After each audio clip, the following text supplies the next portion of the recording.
Bonsoir à tous, bienvenue sur France 24 pour la suite de l'essentiel. On commence avec les titres de ce journal.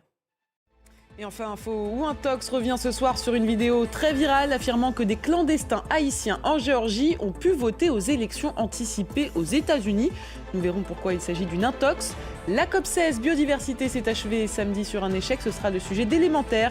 Audrey Racine viendra nous expliquer pourquoi les participants ne sont pas parvenus à trouver un accord sur le financement de la protection de la biodiversité. Les opérations de recherche continuent dans la région de Valence, en Espagne. Aujourd'hui, les secours ont commencé à intervenir dans un immense parking souterrain d'un centre commercial. Les autorités craignent de découvrir des dizaines de corps, alors que le bilan s'établit aujourd'hui à 217 morts après le passage de la tempête Dana mardi. Khalidouci. Et dans le pays, la colère ne faiblit pas, et ce malgré l'arrivée des militaires pour nettoyer les rues. Tous les Espagnols se sont mobilisés pour envoyer de l'aide. Le récit de Claire Vérov pour France 2. Et avec nous sur ce plateau pour revenir sur ce drame et sa gestion par les autorités espagnoles, Benoît Pellistrandi. Bonsoir, vous êtes historien spécialiste de l'Espagne. Bonsoir. Alors on vient de voir ces images du roi hier et de Pedro Sánchez chahuté. Pour quelles raisons les habitants étaient si en colère? Qu'est-ce qui a péché en fait dans cette crise au niveau régional comme au niveau national? Merci beaucoup Benoît Pellistrandi d'avoir accepté notre invitation. Merci à vous. C'est l'événement qui va attirer toute l'attention ces prochains jours, l'élection présidentielle américaine. J-1 avant le vote.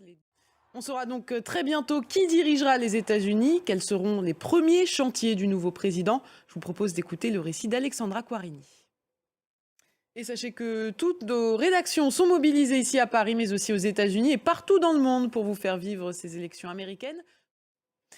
Il était un monstre sacré de la musique moderne. Quincy Jones s'est éteint hier à l'âge de 91 ans, musicien, mais surtout connu pour ses productions et notamment l'album Thriller de Michael Jackson, le plus vendu de tous les temps.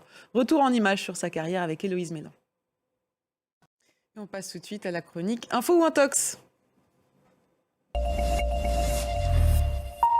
Et c'est avec Marc Paupe ce soir. Bonsoir Marc. Bonsoir Cérine. De nombreux internautes relaient sur les réseaux sociaux la vidéo d'un homme qui prétend avoir voté en Géorgie. Problème, l'homme se présente comme un immigré haïtien. Oui, exactement. C'était la chronique Info ou Intox présentée par Marc Paupe. Merci beaucoup Marc. On passe tout de suite à la chronique élémentaire.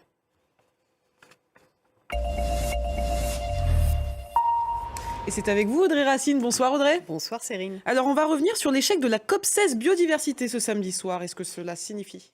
Oui, On peut dire qu'on est assez mal parti. Merci beaucoup Audrey Racine pour toutes ces précisions. merci à vous. C'est la fin de ce journal. Merci à vous de l'avoir suivi. On se retrouve dans quelques minutes pour la suite de l'essentiel.